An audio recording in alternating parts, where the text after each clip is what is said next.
विद्यार्थी मित्रांनो, कुमार भारती इयत्ता 10वी यामध्ये आपण प्रथमतः विभाग 1 मधील पहिली कविता शिकणार आहोत। कवितेचं नाव आहे जय जय हे भारत देशा। या कवितेचे कवी आहेत मंगेश पाडगावकर। यांचं पूर्ण नाव आहे मंगेश केशव पाडगावकर। यांचा जन्म 10 मार्च 1929ला सिंधुदुर्ग जिल्ह्यामधील वेंगुर्ला या ठिकाणी झालेला आहे। तसेच यांचा मृत्यू 30 डिसेंबर 2015ला झालेला आहे। खऱ्या अर्थाने अतिशय नावाजलेले कवी म्हणून मंगेश पाडगावकरांना ओळखलं जातं। प्रथित यश कवी, वृत्तबद्ध रचना, त्यांच्या कविता सगळ्या शब्द प्रभुत्वाने भरलेल्या आहेत। एका शब्दामध्ये प्रचंड अर्थ दडलेला असल्यामुळे त्यांचं शब्दप्रभुत्व हे विशेषण त्यांच्या काव्यभाषेला लागू होतं। एक गेयता त्यांच्या कवितेला आलेली आहे। कोणती कविता अतिशय सुंदर अशा प्रकारच्या तालासुरामध्ये आपल्याला सहजगत्या म्हणता येते, अशा प्रकारची भाषाशैली हे कवी मंगेश पाडगावकरांच्या भाषा सौंदर्याचं विशेष मानलं पाहिजे। त्याचबरोबर यांनी लिहिलेली भरपूर अशा प्रकारचे कविता संग्रह आहेत। त्या कविता संग्रहांची नावं आता आपण बघणार आहोत। त्यामध्ये सगळ्यात पहिलं म्हणजे धारा नृत्य, जिप्सी, छोरी, उत्सव, विदूषक, सलाम, गझल, भटके पक्षी, बोलगाणी एवढे आणि याहीपेक्षा आणखीन काही सुंदर अशा प्रकारचे काव्यसंग्रह त्यांचे प्रसिद्ध आहेत। त्याचबरोबर यांनी संत कबीर, संत मीराबाई, संत तुलसीदास यांच्या काव्यांचे भावानुवाद केलेला आहे। अनुवाद करणं म्हणजे आपल्या भाषाशैलीमध्ये त्याचा अर्थ सांगणं, पण भावानुवाद करणं म्हणजे संत मीराबाईंचे अभंग, संत कबीरांचे, संत तुलसीदासांचे जे साहित्य आहे या साहित्याचा स्वतः अभ्यास करून त्यांच्या मनाला जो भाव भावलेला आहे तो भाव त्या साहित्यामध्ये मांडणं याला भावानुवाद असं म्हणतात। त्याचबरोबर त्यांनी अनेक कवींच्या कवितांचे संपादनही केलेले आहे। त्यामध्ये बोरकरांची कविता आणि संहिता अशी महत्त्वपूर्ण त्यांची संपादने प्रसिद्ध आहेत।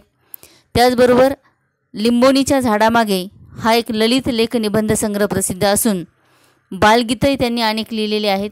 बालगीतांचाही संग्रह त्यांचा प्रसिद्ध आहे। त्यामध्ये भोलानाथ, बबलगम, चांदोमामा अशा अनेक सुंदर प्रकारचे बालगीते संग्रह त्यांचे प्रसिद्ध आहेत। आता प्रत्यक्षामध्ये आपल्या ग्रंथालयामध्ये तुम्ही जर मंगेश पाडगावकरांच्या साहित्याचा अभ्यास करण्याचा विचार जर केला तर आपल्या ग्रंथालयात अनेक पुस्तकं उपलब्ध आहे। त्या पुस्तकांचा तुम्ही सहजगत्या अभ्यास करू शकतात, त्यांचे मुखपृष्ठ बघू शकतात। विशेष गोष्ट म्हणजे मंगेश पाडगावकर यांनी वात्राटिकांचा संग्रह लिहिलेला आहे। आता वात्राटिका साधारणतः 4-5 ओळींची असू शकते, परंतु त्यामधून सहजगत्या साधा सोपा अर्थ आपल्याला कळू शकतो। त्यामध्ये विनोदातून हसू येतं अशा प्रकारच्या अनेक वात्राटिका या कवींनी केलेल्या आहेत। त्यामध्ये वाचनात भरपूर वात्राटिका आलेल्या आहेत। फक्त एक त्यांच्या साहित्याची थोडी अनुभूती असावी म्हणून फक्त उदाहरणादाखल त्यानं प्रेम केलं किंवा तिनं प्रेम केलं, त्यानं प्रेम केलं किंवा तिनं प्रेम केलं, मला सांगा तुमचं काय गेलं, ही मंगेश पाडगावकरांची वात्रटिका। आता यामध्ये आपल्याला हसू येतं आणि त्यांचे मी मगा जो विषय सांगितलेला आहे भाषेचा तो म्हणजे गेयता असेल, शब्दप्रभुत्व असेल किंवा वृत्तबद्ध छंदरचना असेल, अशा प्रकारची ही वैशिष्ट्ये सहजगत्या त्यांच्या साहित्याला लागू होतात। आपली जी कविता आहे जय जय हे भारत देशा ही सुद्धा तालानुसार आपण जर सुंदर पद्धतीने गाण्याचा प्रयत्न केला तर त्यामध्ये सुद्धा आपल्याला एक वेगळ्या प्रकारचा काव्यानंद मिळतो। खऱ्या अर्थाने हे गीत तुम्हाला हे काव्यानंदासाठीच दिलेलं आहे। म्हणजे थोडक्यात काय, तुम्ही त्या कवितेचा आनंद घ्यायचा आहे, तालासुरामध्ये गायचे आहे, म्हणायचे आहे, त्यामधून अर्थबोध तर घ्यायचाच आहे, पण प्रामुख्याने त्याचा आनंद कविता म्हणण्याचा आणि त्याच्यातून अर्थबोध घेण्याचा अशा प्रकारचा आनंद तुम्हाला यामध्ये अनुभवायला मिळणार आहे। गीतपुष्पांचा फुलोरा या संपादित पुस्तकातूनच ही कविता मंगेश पाडगावकरांची घेण्यात आलेली आहे। पाडगावकरांच्या कवितांचा जर विचार आपण केला तर मी मगा सांगितल्याप्रमाणे अनेक त्यांचे काव्यसंग्रह प्रसिद्ध आहेत। तर त्या काव्यसंग्रहांमधल्या काही कविता, मोजक्या जरी कवितांचा आपण अभ्यास केला तरीसुद्धा आपल्याला एका ओळीमध्ये, एका कडव्यामध्ये प्रचंड गर्भित अर्थ दडलेला बघायला मिळतो आणि जीवन जगण्याचा त्यातून आपल्याला एक नवीन मार्ग सापडतो किंवा शोधता सहजगत्या येतो। उदाहरणार्थ त्यांची एक कविता आहे बघा, या जन्मावर या जगण्यावर शतदा प्रेम करावे. या जन्मावर या जगण्यावर शतदा प्रेम करावे. आपल्या जीवनामध्ये काही थोड्याशा अडचणी आल्या, काही समस्या निर्माण झाल्या, काही उदासीनता आली, काही नैराश्य आलं, आपण कुठलाही विचार न करता सहजगत्या आत्महत्येला प्रवृत्त होतो आणि आपलं जीवन संपवून टाकतो. अशी अनेक उदाहरणं तुम्ही जर अभ्यासली तर त्यामधून सहजगत्या आपल्याला असा विचार करता आला पाहिजे. पाडगावकरांची कविता ज्या ज्या ठिकाणी चालू असते अशाही ठिकाणी अनेक लोक निरुत्साही जे असतात ना, त्या लोकांच्या हे गीत जर कानी पडलं तर सहजगत्या त्यांना पुन्हा आनंदाने जीवन जगावंसं वाटतं. हे त्यातलं एक सुंदर उदाहरण आहे. म्हणजेच काय, जीवनाला वळण देण्याचं काम, जीवन जगण्याचा मार्ग सांगण्याचं काम आणि विशेष म्हणजे जीवन म्हणजे काय यामधलं सामर्थ्य शोधण्याचं काम या मंगेश पाडगावकरांच्या कवितांनी केलेलं आहे. तसंच त्यांच्या आणखीन एक कविता जर आपण विचारात घेतली तर ते म्हणतात, सांगा कसं जगायचं, सांगा कसं जगायचं, कणत कणत की गाणं म्हणत. एक पेला भरला आहे, अर्धा पेला भरला आहे, अर्धा पेला सरला आहे, भरला आहे म्हणायचं की सरला आहे म्हणायचं, सांगा कसं जगायचं, कणत कणत की गाणं म्हणत. विद्यार्थी मित्रांनो, हे एक कडवं फक्त मी तुम्हाला त्यांच्या कवितेचं ऐकवलं. या कवितेमधून या कडव्यामधून जर खरा अर्थ आपण विचारात घेतला तर एक पेला आपल्यासमोर आहे, तो अर्धा भरलेला आहे, परंतु एकाने त्या पेल्याकडं पाहिलं तर तो म्हणेल अर्धा भरलेला आहे, एकाने पाहिलं तर तो म्हणेल अर्धा सरलेला आहे. जो म्हणणारे का अर्धा संपलेला आहे त्याचा थोडक्यात जीवनाकडे पाहण्याचा निराशाजनक दृष्टिकोन आपल्या लक्षात येतो. जो म्हणतोय भरलेला आहे तो साध्यासुध्या पद्धतीने जीवन जगण्याचा प्रयत्न करतो, पण ज्याची दृष्टी अशी आहे की अर्धा पाण्याने भरलेला आहे, अर्धा हवेने भरलेला आहे, म्हणजे तो पूर्णपणे सकारात्मक विचार लक्षात घेऊन मग जीवन जगतो आहे. म्हणजेच थोडक्यात काय, तर ही जी कविता आहे ही कविता अतिशय सुंदर अशा प्रकारचा अर्थ आपल्याला देऊन जाते. म्हणजे पाडगावकरांची मी फक्त तुम्हाला एक वात्रटिका ऐकवलेली आहे, एका कवितेची एक ओळ ऐकवलेली आहे, पुन्हा दुसऱ्या कवितेचं एक कडवा ऐकवलेला आहे. या साध्या थोड्याशाच कवितांमधून किंवा कवितेंच्या काही काव्यपंक्तींमधून, एखाद्या कडव्यांमधून जर आपल्याला एवढा मोठा अर्थ ऐकायला मिळतो, अनुभवायला मिळतो, तर खऱ्या अर्थाने त्यांची सगळी साहित्य संपदा आपण जर बघितली. आता मी तुम्हाला त्यांचा परिचय करून देताना सांगितलं की त्यांच्या असणारे काव्यसंग्रह, त्यांच्या असणारे बालगीतसंग्रह किंवा त्यांनी लिहिलेले भावानुवाद याचा जर आपण अभ्यास केला तर याच्यामधून खऱ्या अर्थाने खूप मोठ्या प्रमाणामध्ये प्रेरणा आपल्याला मिळू शकणार आहे. यामुळे तुमच्या पाठ्यपुस्तकामध्ये सगळ्यात प्रथमतः ही जी कविता तुम्हाला अभ्यासासाठी टाकलेली आहे, जय जय हे भारत देशा, हे भारत देशा तुझा जय जयकार असो, हे माझ्या प्रिय भारत देशा तुझा जय जयकार असो, तो जीवन जगण्यासाठी जगाला एक नवीन आशा देणारा आहे. आता इथं 2च ओळी ह्या दिलेल्या आहे. या 2 ओळीमध्ये खरं म्हणजे हे द्रुपद म्हणायला हरकत नाही की प्रत्येक कडवे झाल्यानंतर ह्या 2 ओळी आपल्याला म्हणायच्या आहे. म्हणजेच काय, त्या कडव्याला सुंदर अशा प्रकारचा अर्थ प्राप्त करून देण्यासाठी या काव्यपंक्ती अतिशय महत्त्वाच्या आहे. आता मी सुरुवातीलाच तुम्हाला सांगितलं की हे भारत देशा तुझा जय जयकार असो. आता भारत माझा देश आहे असं आपण म्हणतो, आपल्याला भारत देशाबद्दल अभिमान आहे, आपण भारताचे नागरिक आहोत, परंतु आपण या भारताचा जय जयकार का करायचा? आता अशी भारतामध्ये कोणकोणत्या प्रकारची वैविध्यपूर्णता आहे, भारतामध्ये कोणकोणत्या प्रकारचे असे नररत्न जन्माला आलेले आहे, भारताची अशी कशी संस्कृती नेमकी आहे की ते जग त्या संस्कृतीचा अभ्यास करत आहे, ती संस्कृती स्वीकारायला जग निघालेलं आहे. एवढ्या सगळ्या प्रकारचे सुंदर सुंदर गुणधर्म, सुंदर सुंदर मूलतत्व, सुंदर सुंदर घेण्यासारख्या ज्या काही गोष्टी आहेत या सगळ्या माझ्या भारत देशामध्ये आहे. म्हणून मंगेश पाडगावकर असं म्हणतात की जय जय हे भारत देशा, हे माझ्या प्रिय भारत देशा तुझा जय जयकार असो, तू नवीन जगाची आशा आहेस आणि तू नवीन जगाला म्हणजेच जगाला नवीन नवीन प्रेरणा देणारा आहे. म्हणजेच थोडक्यात काय, तर भारत देशाकडून खूप काही शिकण्यासारखं आहे.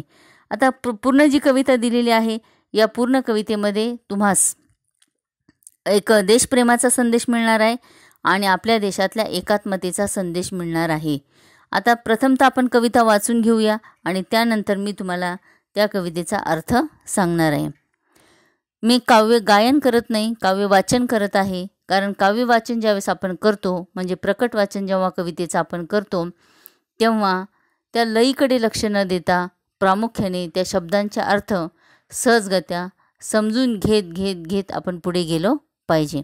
आता यामध्ये सगळ्यात प्रथम तर दिलेली ओळ आहे बघा. तुमच्यासमोर माझ्या मते पुस्तकं असतील तर तुम्ही पुस्तकं उघडे ठेवून त्या कवितेकडे लक्ष द्यायचं आहे आणि मग ती कविता ऐकून त्यानंतर तुम्ही मनातल्या मनात ती कविता वाचायची आहे आणि नंतर मी ज्यावेळेस त्या कवितेचा भावार्थ सांगणार आहे त्यावेळेस तो उदाहरणांनी चांगला लक्षात घेऊन या भारत देशाच्या जय जयकारासाठी आपलाही काही हातभार लागला पाहिजे, त्याचंही गुणगान आपण गायलं पाहिजे, त्याची उंची वाढवण्यासाठी आपणही काही प्रयत्न केले पाहिजे. अशा प्रकारची या कवितेतून आपल्याला स्फूर्ती मिळणार आहे. आता मी कवितेचं वाचन करणार आहे. तू नव्या जगाची आशा, जय जय हे भारत देशा. तू नव्या जगाची आशा, जय जय हे भारत देशा. तपोवनातून तुझ्या उजळली उपनिषदांची वाणी, मातीमधुनी तुझ्या जन्मल्या नररत्नांच्या खाणी. जय युगधैर्याच्या देशा, जय नवसूर्याच्या देशा. तू नव्या जगाची आशा, जय जय हे भारत देशा. बळापुढे वा छळापुढे नसे इथे वाकल्या माना, अन्यायाला भरे कापरे बघुनिशूर अभिमाना. जय आत्मशक्तीच्या देशा, जय त्याग भक्तीच्या देशा. तू नव्या जगाची आशा, जय जय हे भारत देशा. श्रमांतून पिकलेली शेते पहा डोलती धुंद, घामांच्या थेंबातून सांडे हृदयातील आनंद. जय हरित क्रांतीच्या देशा, जय विश्वशांतीच्या देशा. तू नव्या जगाची आशा, जय जय हे भारत देशा.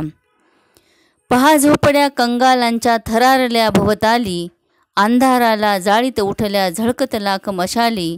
जय लोकशक्तीच्या देशा, जय दलित मुक्तीच्या देशा. तू नव्या जगाची आशा, जय जय हे भारत देशा. जय जय हे भारत देशा. विद्यार्थी मित्रांनो, मी आता या कवितेचं प्रकट वाचन केलेलं आहे. तुम्ही मूक वाचन करायचं आणि त्यानंतर मी हा जो कवितेचा भावार्थ तुम्हाला सांगणार आहे तो मन लावून ऐकायचा आहे आणि त्या कवितेच्या अर्थानुसार आपलं आचरणसुद्धा असलं पाहिजे. पहिली काव्यपंक्ती दिलेली आहे कवीने. तू नव्या जगाची आशा, जय जय हे भारत देशा. हे माझ्या प्रिय भारत देशा, तुझा मी जय जयकार करतो, कारण तू नव्या जगाची आशा आहेत. आता नव्या जगाची आशा आहे म्हणजे काय? जगाला तू काहीतरी प्रेरणा देणार आहे. जग तुझ्याकडून खूप काही शिकणार आहे. आता जग हे या भारत देशाकडून काय शिकणार आहे? त्या सगळ्या कडव्यांमध्ये जे वर्णन दिलेलं आहे, कवितेतल्या पुढच्या कडव्यांमध्ये जे काय वर्णन दिलेलं आहे ते सगळं वर्णन म्हणजे या भारत देशाकडून खूप काही शिकण्यासारखं आहे, खूप काही घेण्यासारखं आहे. म्हणजेच मी सुरुवातीला तुम्हाला जे तात्पर्य सांगितलेलं आहे की देशप्रेम असेल किंवा एकात्मता असेल यांचा आविष्कार या जगातल्या सगळ्या देशांना अभ्यासायला मिळणार आहे आणि भारत देशाकडून खूप काही शिकण्यासारखं मिळणार आहे. आणि भारताप्रमाणे इतर देशांनीसुद्धा तशा प्रकारचं काही आचरण केलं तर जगामध्ये खरोखरच शांती अस्तित्वात येईल किंवा सगळे गुण्यागोविंदाने चांगल्या पद्धतीने नांदू शकतील. अतिशय आदर्श अशा प्रकारचा माझा भारत देश आहे.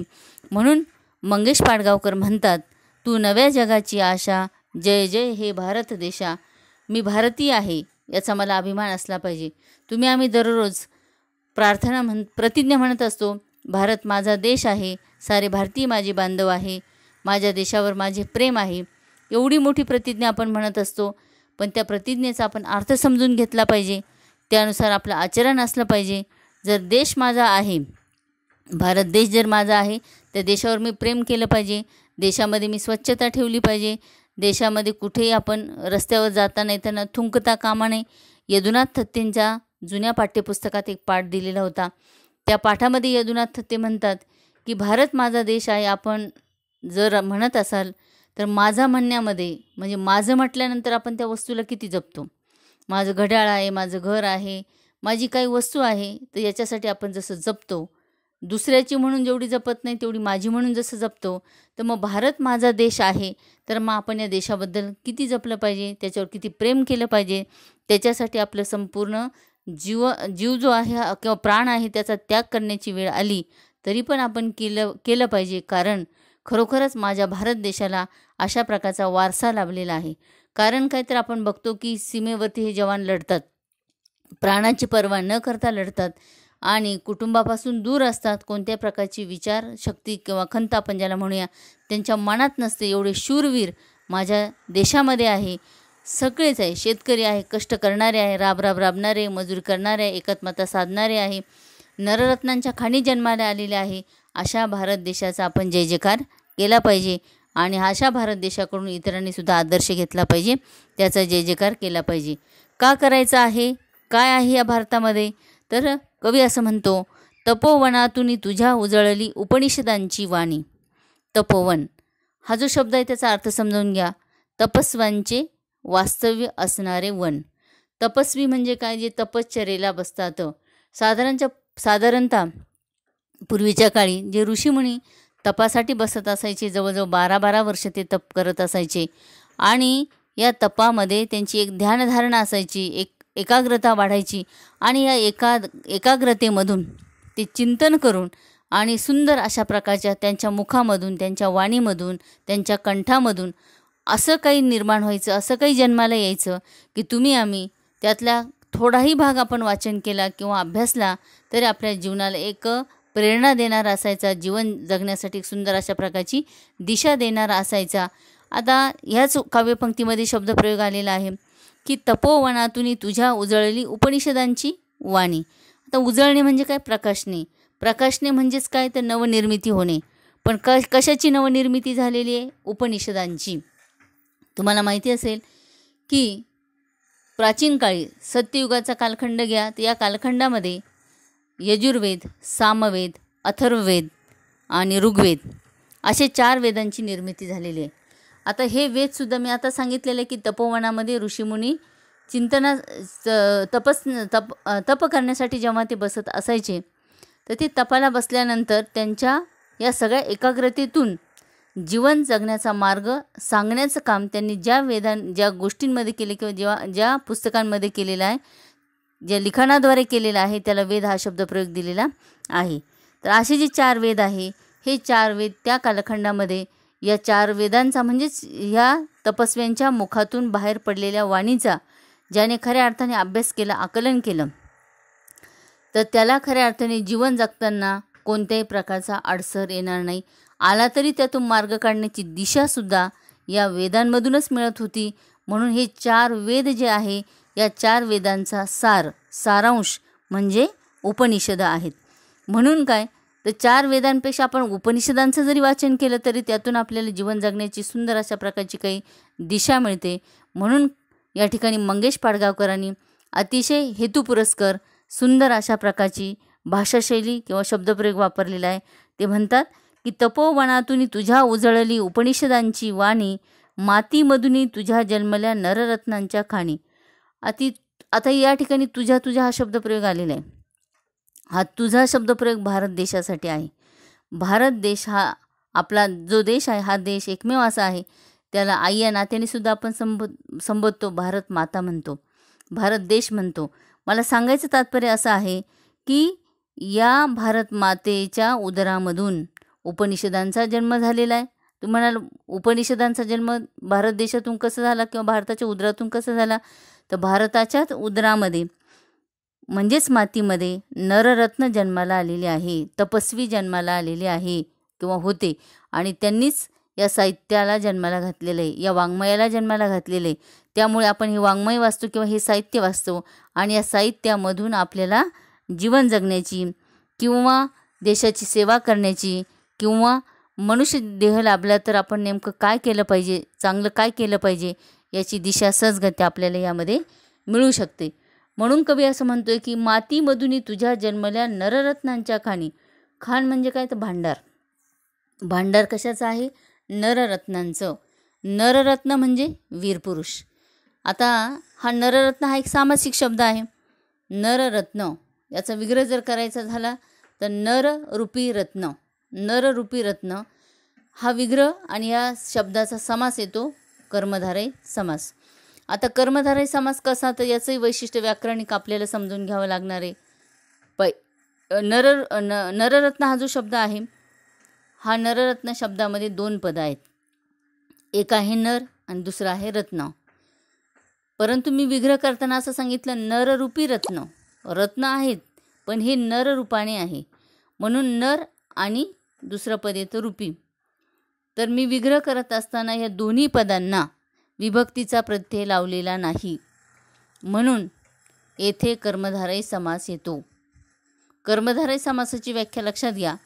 सामासिक शब्दाचा विग्रह करताना जेव्हा दोनही पदांना, सामासिक शब्दातील दोनही पदांना विभक्तीचा प्रत्यय लागत नसेल तर त्या ठिकाणी तो समास येतो कर्मधारय समास.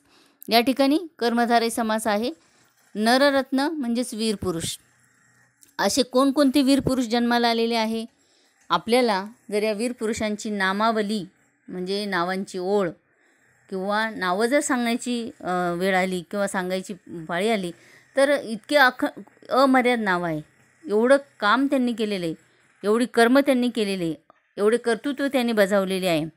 त्यामध्ये मुघलांचा काल म्हणजे छत्रपती शिवाजी महाराजांचा कालखंड आपण जर डोळ्यासमोर घेतला तर त्यामध्ये बाजीप्रभू देशपांडेसारखा मनुष्य मावळा हा पावनखिंड लढता लढता राजे गडावर पोचले. तोफांचे आवाज जेव्हा कानी पडले त्याच वेळेस त्या माणसाने प्राण सोडलेले, त्या मावळ्याने प्राण सोडलेले. निष्ठावान असणारा मावळा, राजावर प्रेम करणारा मावळा, राजाने सांगितलेला आदेश पाळणारा मावळा हा स्वतःचा प्राण गेला तरी चालेल परंतु ती भूमी वाचली पाहिजे, प्रजेचं कल्याण झालं पाहिजे, असे वीर या मातीमध्ये जन्माला आलेले आहे.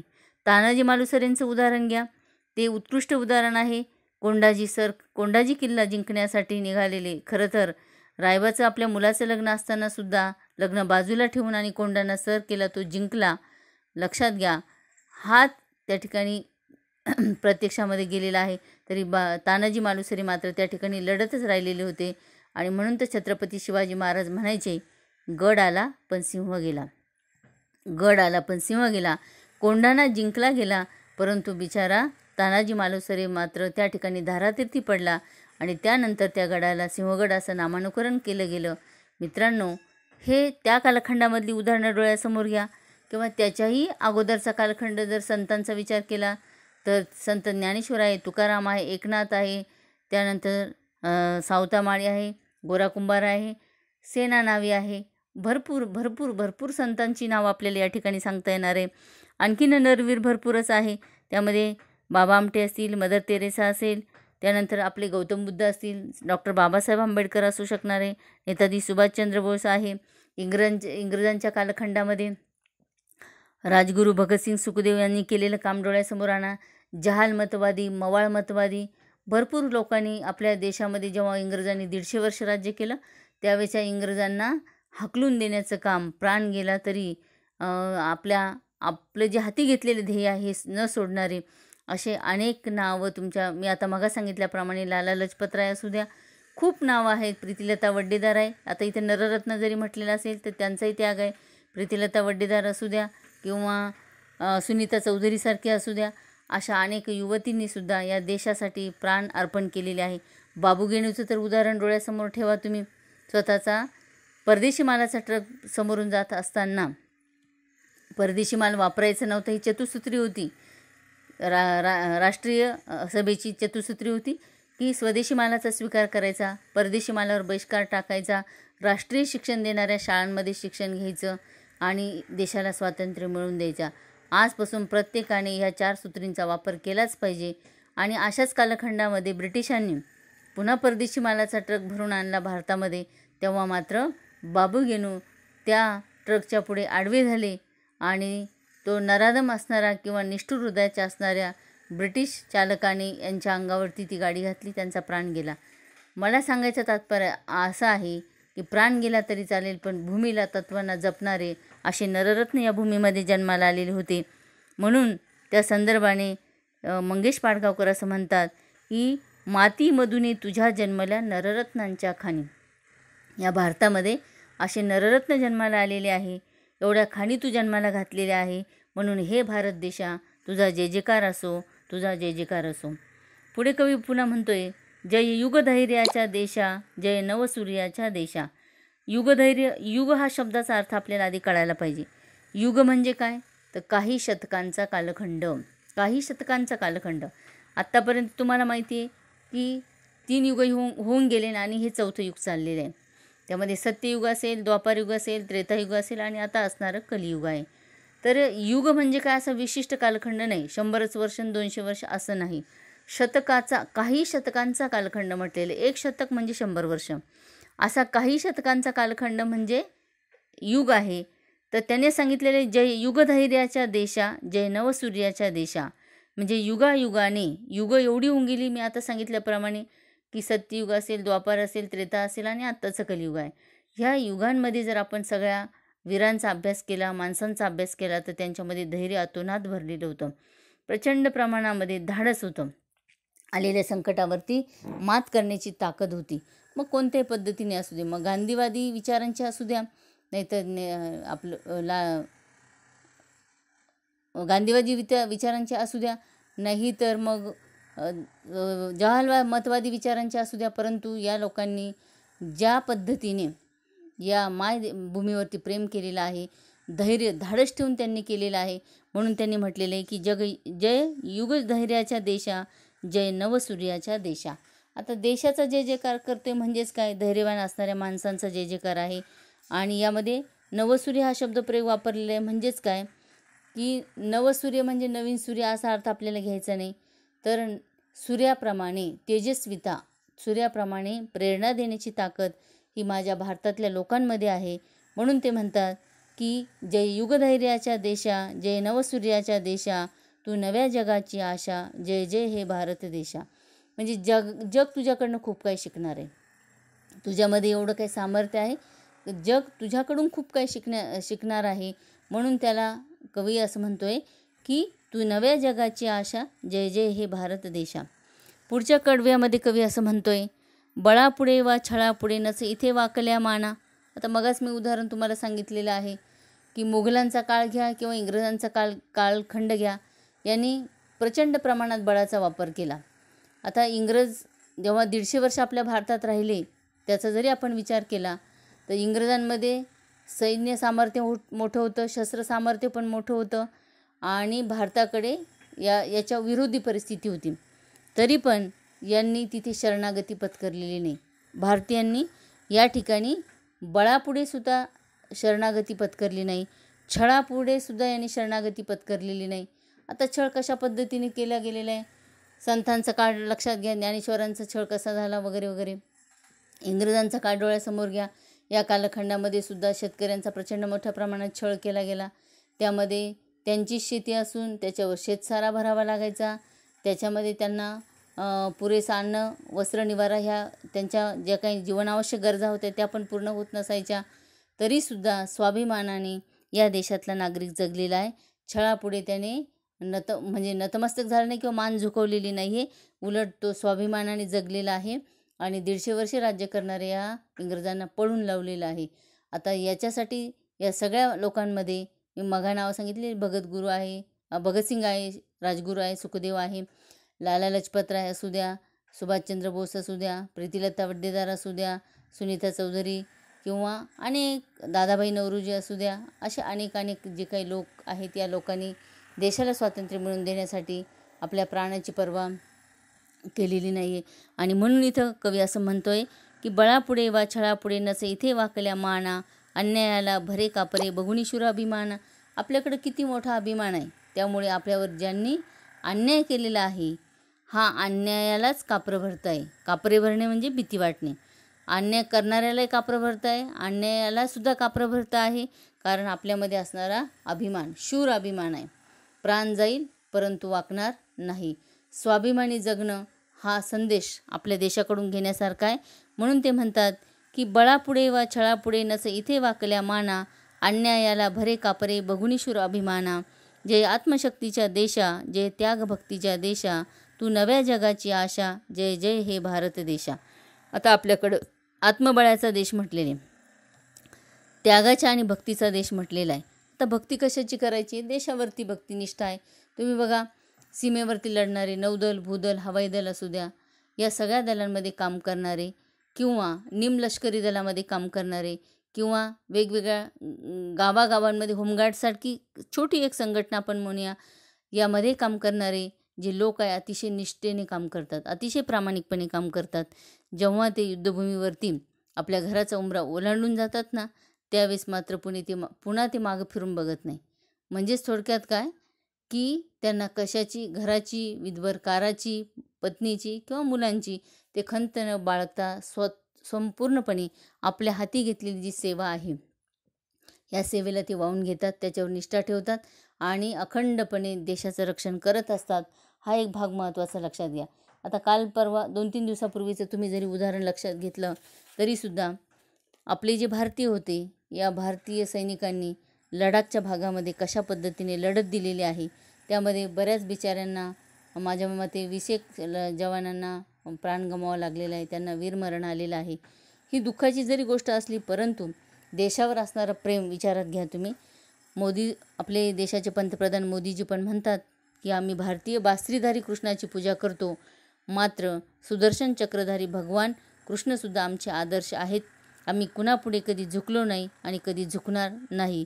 म्हणजेच थोडक्यात काय, आमच्यामध्ये स्वाभिमानाने जगण्याची ताकद आहे. हा पण भाग आपण लक्षात घेतला पाहिजे. गलवान खोऱ्यामध्ये लष्कराने पराक्रम गाजवला, हे स्पष्ट उदाहरण आजचं जरी तुम्ही लक्षात घेतलं तरीसुद्धा तुमच्या माहितीसाठी की तुम्हाला स्वतःला त्यांच्या या कृतीने एक ऊर्जा मिळाली पाहिजे. आपणसुद्धा देश रक्षणासाठी पुढे गेलं पाहिजे, लढलं पाहिजे, देशाच्या सीमांचं रक्षण केलं पाहिजे, प्रजेला सुखी ठेवण्याचा प्रयत्न केला पाहिजे.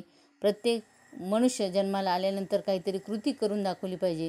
मरावे परी कीर्ती रूपी उरावे, अशी जी काही काव्यपंक्ती आहे त्या काव्यपंक्तीप्रमाणे आपलं आचरण झालं पाहिजे. म्हणून कवी असं म्हणतोय की अन्यायाला भरे का परे. आता चीनच्या लोकांनी आपल्यावर हा एक अन्यायच केलेला आहे. उदाहरण आत्ताच देते, आधीचे भरपूर उदाहरण आहे, अन्याय करणारे भरपूर आहे. ब्रिटिश होते, मुघल होते, परंतु त्यांनाच भीती वाटत होती, अन्याय करणाऱ्यांनाच भीती वाटत होती.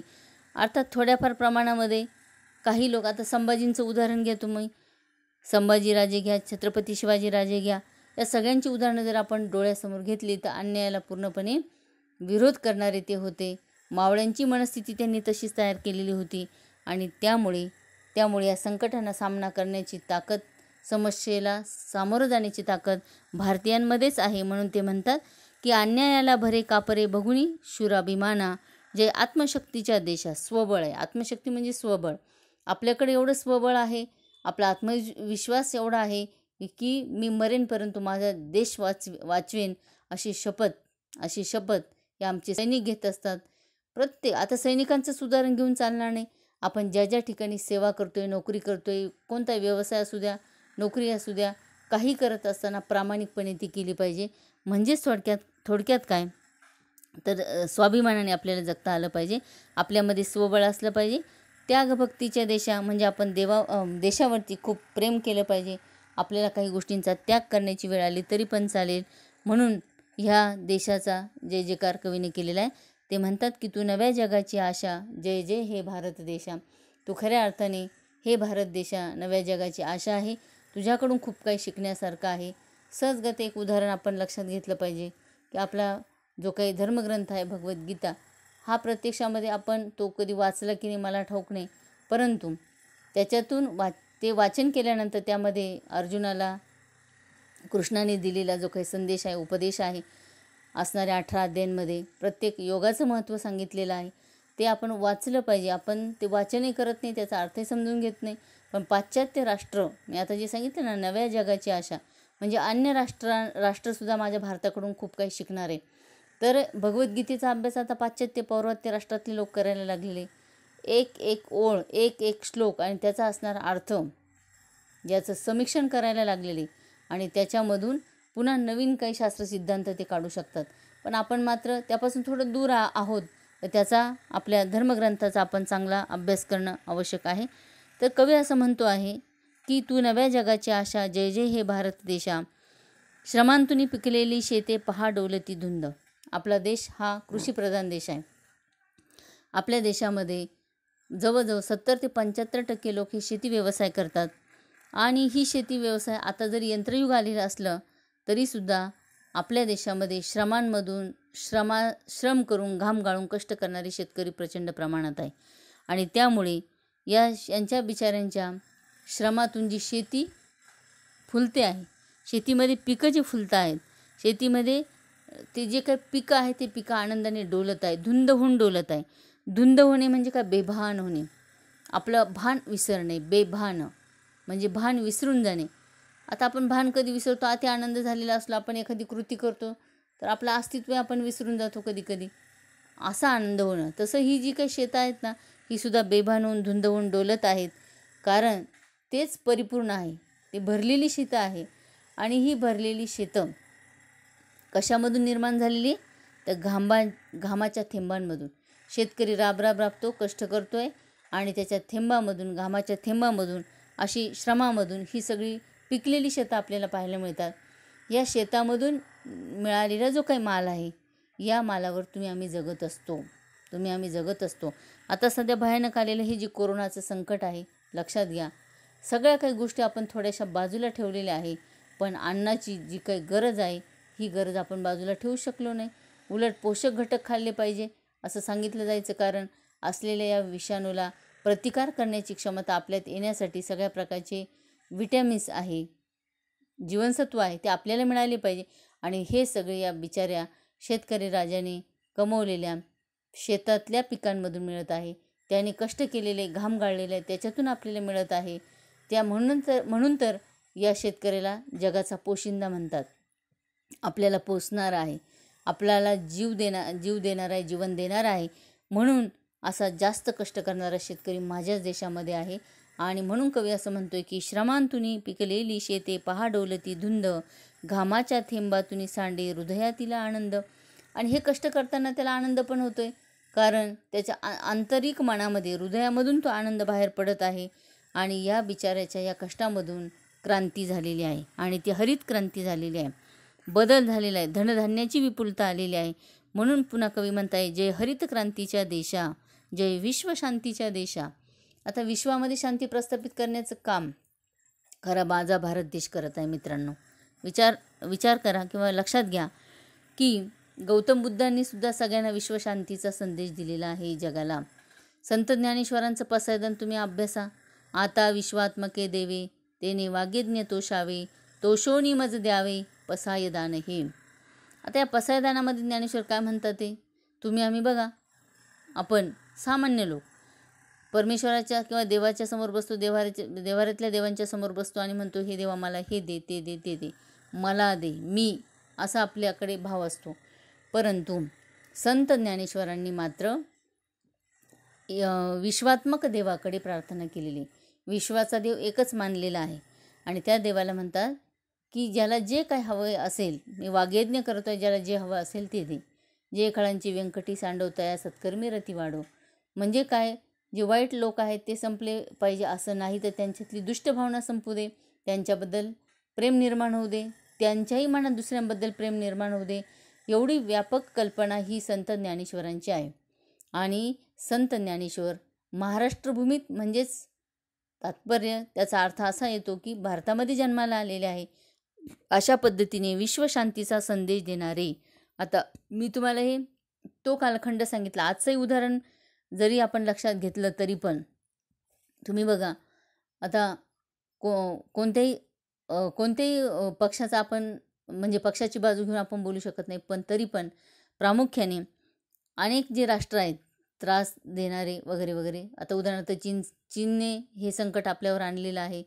पुन्हा लडाखसारख्या ठिकाणी त्याने अशा प्रकारे अतिक्रमण केलेलं आहे किंवा त्रास देणं सुरू केलेलं आहे. किंवा पाकिस्तान राष्ट्राचा विचार आपण जरी केला तरीसुद्धा आम्ही शांततेच्याच मार्गाने जाणार आहोत असा संदेश देणारे देशाचे पंतप्रधानांचा संदेश विचारात घ्या किंवा त्यांचा विचार लक्षात घ्या. आम्ही भारतीय बासरीधारी कृष्णाची पूजा करतो, असा शब्दप्रयोग म्हणजे तोच आहे. शांततेच्या मार्गाने जाण्याचा प्रयत्न करतो, पण तुम्ही तोच मार्ग अवलंबा असं सांगितलेलं आहे. म्हणजे जे मिळवायचं आहे ते जगामध्ये शांतता नांदण्यासाठी आपल्याला करायचं आहे, असा संदेश आपल्यापर्यंत पोचला पाहिजे. म्हणून ते म्हणतात की जय हरित क्रांतीच्या देशा, जय विश्वशांतीच्या देशा, तू नव्या जगाची आशा, जय जय हे भारत देशा. तुझ्याकडं हे सगळं आहे, त्यामुळे हे भारत देशा तुझा जय जयकार असू दे. त्यानंतर शेवटच्या कडव्यामध्ये ते म्हणतात, पहा झोपड्या कंगालांच्या थरारल्या भोवताली, अंधाराला जाळीत उठल्या झळकतला कमशाली. आता कंगाल हा शब्द प्रयोग वापरलेला आहे. कंगाल म्हणजे अतिशय गरीब किंवा दारिद्र्यामध्ये जीवन जगणारा. दैन्य दारिद्र्याच्या घोर अन्यायाला जाळणाऱ्या मशाली आता पेटून उठत आहे. त्यांना कळतं आहे आपल्यावर झालेला अन्याय आपल्याला सहन करायचा नाही. आपल्यामध्ये तेवढं सामर्थ्य आहे, आपल्याला याला सामोरं जायचं आहे, न्याय मिळवायचा आहे, स्वाभिमानाने जगायचं आहे. त्यामुळे हे सुद्धा आता पेटून उठलेले आहे.